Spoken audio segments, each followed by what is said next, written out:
ಮಾಜಿ ಪುರಸಭಾ ಅಧ್ಯಕ್ಷೆಯ ಪುತ್ರಿ ಮೈಸೂರಿನಲ್ಲಿ ನಿಗೂಢ ಸಾವನ್ನಪ್ಪಿದ್ದಾರೆ. ಆತ್ಮಹತ್ಯೆಯಲ್ಲ, ಇದು ಕೊಲೆ ಅಂತ ಸರಸ್ವತಿಪುರಂ ಠಾಣೆಯ ಮೆಟ್ಟಿಲೇರಿದ್ದಾರೆ ಪೋಷಕರು. ಗಂಡ ಹೆಂಡತಿ ಜಗಳ ಮಗಳ ಜೀವಕ್ಕೆ ಕುತ್ತು ತಂತ ಅನ್ನುವಂತ ಪ್ರಶ್ನೆ ಈಗ ಹುಟ್ಕೋತಾ ಇದೆ. ಜವರೇಗೌಡ ಪಾರ್ಕ್ ಸಮೀಪದ ನಿವಾಸದಲ್ಲಿ ಸಂಧ್ಯಾ ಶವ ಪತ್ತೆಯಾಗಿದೆ. ಮಾಜಿ ಪುರಸಭಾ ಅಧ್ಯಕ್ಷೆಯ ಪುತ್ರಿ ನಿಗೂಢ ಸಾವನ್ನಪ್ಪಿದ್ದಾರೆ ಮೈಸೂರಿನಲ್ಲಿ. ಇದು ಆತ್ಮಹತ್ಯೆಯಲ್ಲ, ಕೊಲೆ ಅಂತ ಪೋಷಕರು ಹೇಳ್ತಾ ಇದ್ದಾರೆ. ಮಾಜಿ ಪುರಸಭಾ ಅಧ್ಯಕ್ಷೆಯ ಪುತ್ರಿ ಸಾವನ್ನಪ್ಪಿರುವಂಥದ್ದು. ಸರಸ್ವತಿಪುರಂನಲ್ಲಿ ಅವರ ಶವ ಪತ್ತೆಯಾಗುತ್ತೆ.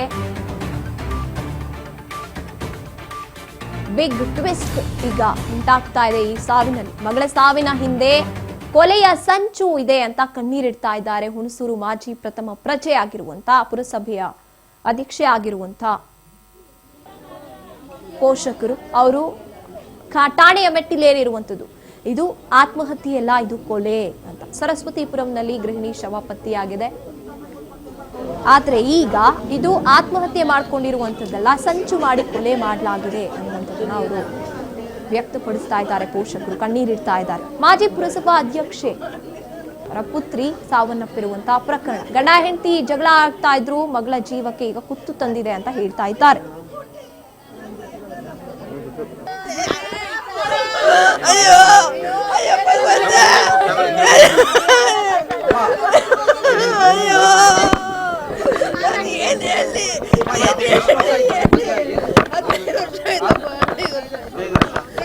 ವರ್ಷದಿಂದ ನನ್ನ ಮಗಳು ನರ್ಕದಲ್ಲೇ ಜೀವನ ಮಾಡ್ಕೊ ಬಂದವಳೆ. ಕೆಟ್ಟ ನನ್ನ ಮಗ, ಅಪ್ಪ ಅವ ಎಲ್ಲ ಕೆಟ್ಟವ್ರೇನೆ. ಯಾರು ನನ್ನ ಮಗಳನ್ನ ಕಾಪಾಡ್ಕೊಂಡಿಲ್ಲ. ಇದು ಸ್ವಂತ ಮನೇನೆ, ಟೀಕೆಲ್ಲ ಬಿಟ್ಟು ಸ್ವಂತ ಮನೇನೆ, ಎಲ್ಲ ಕಡೆನೂ ಐತೆ. ನನ್ನ ಮಗಳನ್ನ ಇವತ್ತು ನನ್ನ ಮಗಳನ್ನ ಏನೋ ಮಾಡಿ ನಿಕ್ಕಿಸ್ಬಿಟ್ಟವನೆ, ಅವನು ಸಾಯಿಸ್ಬಿಟ್ಟವನೆ.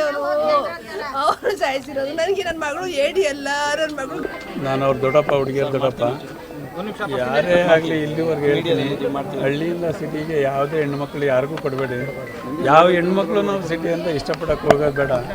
ಇಂಥ ಚಿತ್ರಹಿಂಸೆ ಕೊಟ್ಟು ನನ್ನ ಮಗಳನ್ನ ಸಾಯಿಸಿ ಹೇಳೋಕ್ಕಾಗಲ್ಲ. ಇಂಥವ್ರಿಗೆ ಏನು ಶಿಕ್ಷೆ ಕೊಡಬೇಕು, ಸರ್ಕಾರದಿಂದ ಇವ್ರಿಗೆ ಸರಿಯಾಗಿ ಶಿಕ್ಷೆ ಕೊಡಿಸಿ. ನಾನು ಇನ್ನೇನು ಹೇಳೋಣ, ಈ ಥರ ಆಗ್ಬಿಡ್ತಾರೆ. ಏನೋ ಸಿಟಿಲಿ ಏನೋ ಇರ್ತಾರಂತ. ಯಾವ ಸಿಟಿಗೆ ಹೆಣ್ಮಕ್ಳು ಕೇಳಿ ದಯಮಾಡಿ ತಂದೆ ತಾಯಿಗೆ ಹೇಳ್ತೀನಿ, ಹಳ್ಳಿಯಿಂದ ಯಾರೂ ಹೆಣ್ಮಕ್ಳನ್ನ ಸಿಟಿಯವರು